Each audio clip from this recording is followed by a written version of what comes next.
le journal. Fousseni Tunkara. Bienvenue dans cette édition, les titres. Hier samedi 2 avril 2022, la communauté musulmane du Mali a entamé le mois de Ramadan. L'une de nos équipes de reportage dirigée par Barakissa Ouattara a fait un tour au marché de Sabalibougou en commune 5 du district de Bamako. Objectif, s'imprégner des prix des denrées de première nécessité. Focus santé, le sujet de ce dimanche porte également sur le mois de Ramadan. La question traitée est la suivante. Comment passer un bon Ramadan en cette période de forte chaleur? Et en fin de journal, nous serons avec Famourou Djourté pour la page sport. Au plan national, il nous parlera du championnat national de Ligue 1. Le choc du Liba Bakaridjan a tourné à l'avantage des Rouges de Bamako. La Céréale, de son côté, a quitté la zone rouge suite à sa victoire 2-0 sur Afé. Mesdames et messieurs, bonjour à vous, merci et bienvenue dans ce journal. Hier, samedi 2 avril 2022, la communauté musulmane du Mali a entamé le mois de Ramadan. Au premier jour de ce mois sacré pour l'une de nos équipes de reportage, dirigée par Barakissa Ouattara, a fait un tour au marché de Sabalibougou, je vous le disais tantôt, en commune 5 du district de Bamako. Dans ce marché, les prix varient selon les endroits suivants. Ramadan ou mois de cherté, si on peut l'appeler ainsi. À l'intervalle d'une journée, Pharma Bagayugo, en colère, dénonce ce basculement de prix de certains légumes et céréales.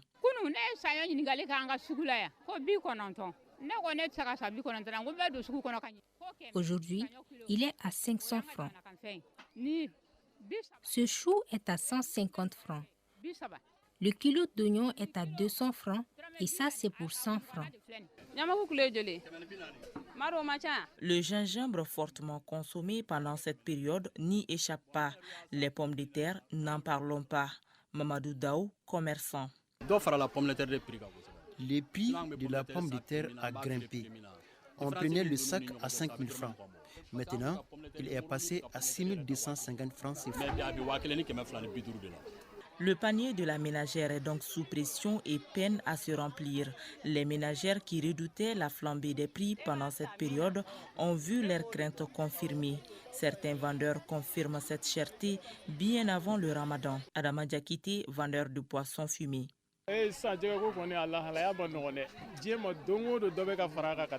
Chaque jour qui passe, le prix du poisson connaît une hausse. Aujourd'hui, le kilo est vendu à 4 000 francs, mais on les vend à 3 900. Le souci est qu'on trouve difficilement du poisson. Cette hausse n'a rien à voir avec le Ramadan. Nous vivons cette situation bien avant le Ramadan. Pourtant, dans le même marché, certains prix sont restés intacts, du moins pour le moment. Demba Koulibaly, boucher. Le prix de la viande n'a pas encore changé, même si le bétail coûte cher. Mais si cela continue, nous serons obligés d'augmenter le prix. Kani Doumbia, vendeuse de légumes. Les prix des légumes n'ont pas encore changé. Le seau de la tomate est à 1000 francs.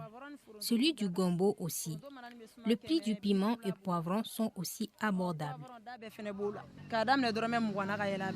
Cette réalité du marché ne facilite pas du tout la tâche à nos Amazones de la cuisine, chose qui ne semble pourtant pas les décourager, car malgré cette situation, elles se démènent pour offrir un repas copieux à la rupture.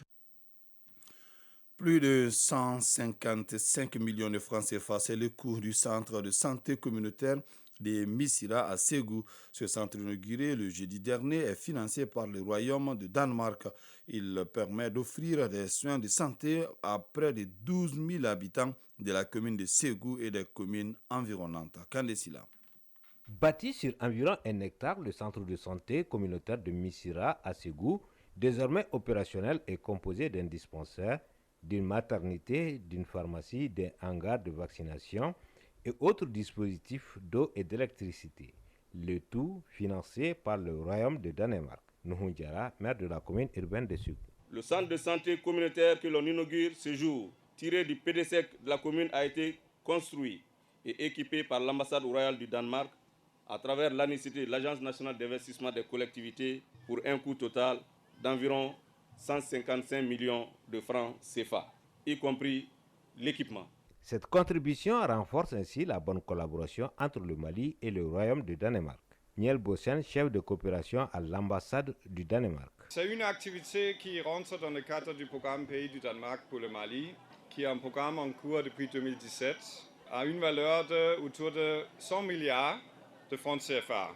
C'est un programme qui cherche à appuyer le Mali à revenir vers la stabilité et la paix. Le centre de santé couvre une population de près de 12 000 habitants qui sont répartis entre les communes de Ségou et celles environnantes. Afel Yatara, directeur de cabinet du gouverneur de Ségou. Merci de nous accompagner à asseoir la politique de santé du gouvernement du Mali dans la région de Ségou. Cependant, je voudrais inviter les populations bénéficiaires de ce CESCOM à en faire un bon usage. L'inauguration de ce centre de santé n'est pas une première. D'autres infrastructures sont réalisées par le Danemark à travers l'ANICT dans le cadre de la mise en œuvre du programme d'appui à la décentralisation. Ségou, Kandesila et Saba pour leur thème. Nous restons à l'intérieur du pays. Une trentaine de jeunes non scolarisés et déscolarisés en fin de formation professionnelle et d'éducation aux droits de l'homme et de la démocratie à l'école technique Saint-Joseph de Sévaré. L'initiative s'inscrit dans le cadre de la mise en œuvre du projet Autonomisation des jeunes du centre financé par la MINUSMA en plus de 139 millions de francs CFA. Daouda Diakité. Cette formation professionnelle et d'éducation aux droits de l'homme et la démocratie portée par l'école technique Saint-Joseph de Sévaré a concerné une trentaine de jeunes déscolarisés et non scolarisés de la région de Mopti. Abbé Germain Arama, représentant de l'évêque de Mopti. Ces jeunes qui sont venus de 10 communes ont été formés dans des métiers à fort potentiel de revenus qui sont l'électricité photovoltaïque, la construction métallique, la mécanique moto et la menuiserie bois. À cela s'ajoute la sensibilisation aux droits de l'homme, à la démocratie et à la citoyenneté. Abdoulaye Bari, bénéficiaire. Je suis très heureux parce que j'ai trouvé que maintenant je vais gagner ma vie. J'ai trouvé mes matériels que je vais travailler et puis chercher les jeunes comme moi, mes frères et mes sœurs, pour aider tout le monde. On est qu'à travailler ensemble pour développer. L'initiative s'inscrit dans le cadre de la mise en œuvre du projet Autonomisation des jeunes du centre, financé par la MINUSMA à plus de 139 millions de francs CFA. Djeng Fatoucham, chef de bureau de la MINUSMA. La crise multidimensionnelle que traverse le Mali a énormément affecté les populations civiles et les jeunes en particulier. C'est dans cette optique que ce projet a été initié par la MINUSMA pour contribuer positivement à la résilience et aux conditions socio-économiques des jeunes du centre du Mali. Colonel-major Abbas Dambélé, gouverneur de la région de Mopti. À vous, récipiendaires, soyez très compétents dans ce qu'on vient de vous apprendre pour que vous soyez indispensables dans la société mopticienne et au-delà, dans l'ensemble même du Mali. La cérémonie a pris fin par la remise des kits de travail et la visite des ateliers d'apprentissage. Mopti, Daouda Diakité et Souleymane Tebsougué pour l'ORTM. Actualité hors de nos frontières, une vingtaine de civils ont été tués dans l'attaque d'une mine d'or dans le nord du Burkina Faso selon les sources locales. C'est un site près de Barka dans la province de Namatanga qui a été ciblé. Ce n'est pas la première attaque contre une mine d'or artisanale. Au moins 2 autres sites ont été frappés. Les autorités attribuent ces raids meurtriers au groupe djihadiste. Vendredi, le président du Faso, le lieutenant-colonel Paul-Henri Sandaogo Damiba, a annoncé la création des comités locaux de dialogue avec les groupes armés. Au Cameroun, le Conseil national de la communication a suspendu pour 1 mois de toute activité journalistique Séverin Tuké, directeur de la chaîne de télévision privée Equinox TV, ainsi que le présentateur vedette du journal Cédric Noufel, sous le prétexte d'un défaut de tenue d'antenne. Il leur est reproché le passage d'une émission au cours duquel un invité aurait encouragé à rejoindre un mouvement de grève des enseignants. Pour terminer cette page internationale, après la dissolution du Parlement par le président tunisien mercredi, les remous autour de cette affaire continuent. Les députés jugés frondeurs par le chef de l'État sont menacés de poursuites judiciaires. Ils sont accusés d'avoir porté atteinte à la sûreté de l'État.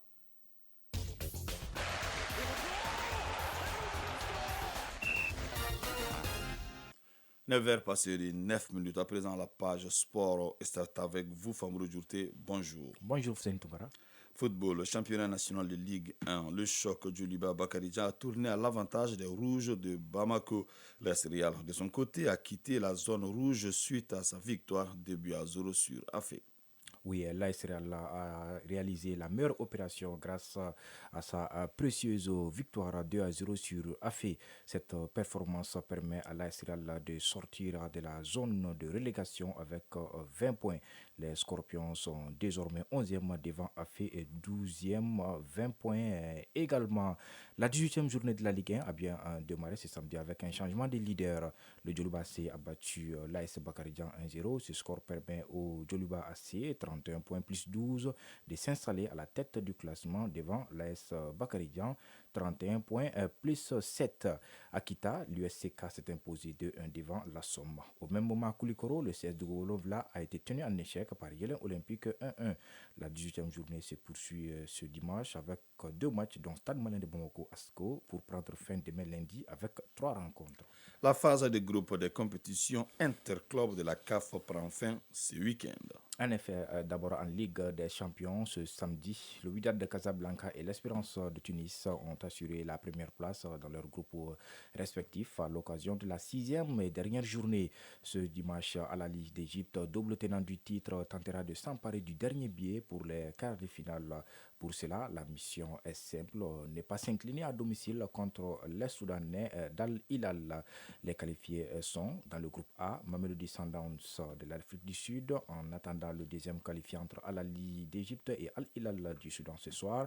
Dans le groupe B, Raja de Casablanca du Maroc, Entente sportive sétifienne d'Algérie. Les qualifiés du groupe C sont l'Espérance de Tunis et le CR Belouizdad d'Algérie. Et enfin, dans le groupe D, Wydad de Casablanca et Petro de Luanda d'Angola. Le tirage au sort des quarts de finale est prévu pour mardi. En Coupe de la Confédération, la SEC Mimosa de la Côte d'Ivoire tentera d'arracher sa qualification ce dimanche sur la pelouse de la Renaissance sportive de Berkane. Un match nul suffit aux Ivoiriens, tandis que leur adversaire devra obligatoirement s'imposer dans cette ultime journée. L'autre match de ce groupe D opposera Simba de la Tanzanie et l'US Gendarmerie du Niger. Le groupe B est en attente de son second qualifié après Orlando Pirates de l'Afrique du Sud. La qualification se dispute à distance entre Al-Ittihad de Tripoli et la JS Saoura d'Algérie. Dans les autres groupes, les qualifiés sont déjà connus pour les quarts de finale. En Allemagne, le Bayern Munich a évolué à 12 contre 11 face à Fribourg en championnat ce samedi pendant quelques secondes. Un fait très rare pour ne pas dire impossible en football. Oui, c'était à l'occasion de la 28e journée de Bundesliga. À l'entrée en jeu de Marcel Sabitzer, aucun joueur bavarois n'est sorti puisque c'est le numéro 29 qui était annoncé sortant, sauf que personne ne portait ce numéro sur le terrain avec le Bayern Munich. L'irrégularité a duré 8 à 9 secondes avant que Kingsley Coman ne sorte de l'aire de jeu. Le Bayern Munich a d'ailleurs battu Fribourg 4-1 dans ce match, un succès entaché d'une irrégularité. Christian Streich, l'entraîneur de Fribourg, aurait demandé à la Ligue allemande de football de se saisir du dossier selon les informations qui filtrent dans la presse. Cette erreur pourrait quand même faire perdre le Bayern, le match au Bayern. Mais pour le moment, les Bavarois restent solides leaders avec 66 points, soit 9 de plus que son dauphin, le Borussia Dortmund. Pour terminer, lors d'une conférence de presse, le temple de la renommée du basketball a confirmé l'intronisation en 2022 de nouvelles têtes. Le trio marquant de San Antonio Spurs est quasiment au complet dans le Hall of Fame. Après Tim Duncan en 2021, Tony Parker éligible à partir de 2023, Manu Ginobili va officiellement intégrer la classe de 2022 qui sera mise à l'honneur lors d'une cérémonie le 10 septembre prochain à Springfield dans le Massachusetts. 4 fois champion NBA, 2 fois sélectionné pour le All-Star Game et champion olympique avec l'Argentine, Manu Ginobili a confié via les réseaux sociaux que cette reconnaissance est quelque chose à laquelle on ne s'attend jamais quand on commence à jouer au basketball, ajoutant remercier tous ceux qui l'ont aidé à y parvenir. Aux côtés de l'ancien joueur des Spurs, on retrouve notamment Tim Hardaway, sélectionné à 5 reprises pour le All-Star Game. Le basketball féminin sera également au rendez-vous avec Chwin Cash, triple championne Women NBA et 4 fois All-Star Game, qui entrera au Hall of Fame aux côtés de Lindsey Whalen, qui a remporté un titre olympique, mais également 4 fois championne Women NBA. Sacré entraîneur de l'année en 2002, Marianne Stanley fera son entrée, tout comme l'ancien arbitre Ous Evans. Merci Famille Durté pour ces informations sportives. Focus Santé. Focus Santé, le sujet de ce dimanche porte également sur le mois de Ramadan. La question traitée est la suivante. Comment passer un bon Ramadan en cette période de forte chaleur? Tenez-vous bien, des fois, la température affiche 40 degrés. Praxé Ouattara et Adaman Karmara nous en parlent dans Focus Santé.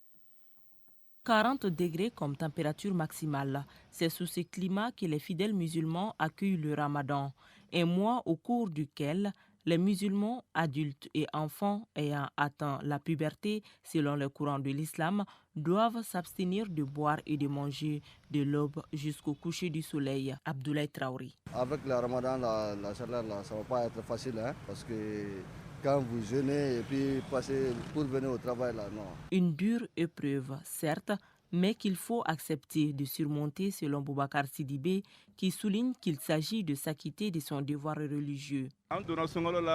Quelles que soient les circonstances, moi je jeûne. C'est une recommandation de Dieu et ça ne tue personne. Mais lorsque tu as des problèmes de santé, le jeûne n'est plus une obligation pour toi. Si le Ramadan engendre un chamboulement de rythme de vie, associés à la chaleur, les deux ne feront certainement pas bon ménage. Dr Saliou Mahamadou, médecin interniste pratiquant à l'hôpital Gabriel Touré. Deux problèmes majeurs que pose la chaleur et la déshydratation qui est très importante avec la transpiration, qui est aussi majorée par le Ramadan parce qu'il y a un jeûne qui est là, plus de 10 à 12 heures en fonction des localités, donc qui fait perdre beaucoup d'eau qui n'est pas compensée. Donc il y a ce risque de se déshydrater, qui a des complications aussi avec le fait d'avoir une hypercoagulabilité, comme on le dit, l'eau qui fuit le sang se concentre. Le gros risque, c'est qu'il y a un risque de boucher les vaisseaux. La chaleur associée à une privation d'eau et de nourriture peut aussi provoquer des cas de coups de chaleur qui peut même entraîner la mort.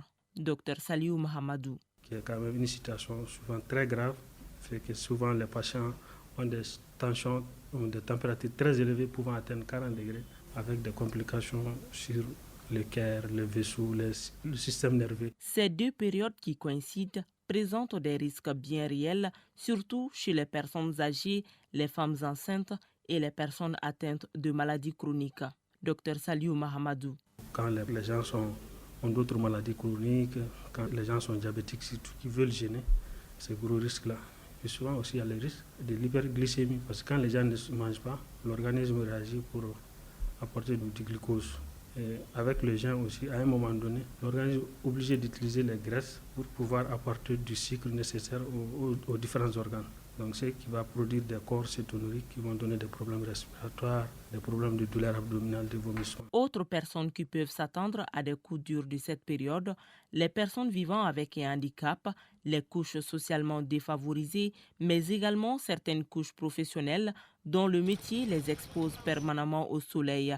Pour passer un bon ramadan, le médecin conseille une alimentation saine dès l'aube. C'est de bien prendre un repas bien copié, surtout des repas qui contiennent des aliments où l'absorption se fait tout doucement, que le sucre n'est pas utilisé tout de suite, à savoir le pain, les pâtes, les féculents, les céréales et le lait. Ce qui est surtout recommandé à l'aube pour bien manger, pour pouvoir quand même affronter toute la journée. Même conseil à appliquer après la rupture. Mais ce qu'il faut éviter, c'est surtout les grignotages. Dr Saliou Mahamadou. Après la rupture, il ne faut pas boire suffisamment d'eau tout de suite ou bien se jeter sur la viande, le poisson. Ce qui est recommandé, c'est surtout prendre un peu d'aliments sucrés, avec le thé ou le café un peu sucré, et boire du lait et des dattes. le cycle d'absorption un peu lent. Maintenant, quelques instants après, on peut prendre les petites soupes, la viande et autres. La santé reste prioritaire, même si jeûner est une obligation religieuse. L'islam n'interdit pas à un fidèle musulman de s'abstenir de jeûner en cas de difficulté ou d'incapacité. C'est donc la fin de cette édition qui vous a été présentée par Foussini Tounkara. C'est Traoré a assuré la connexion technique. Bon mois de Ramadan à tous sous la protection divine. Que le bon Dieu nous protège. Que le bon Dieu nous protège.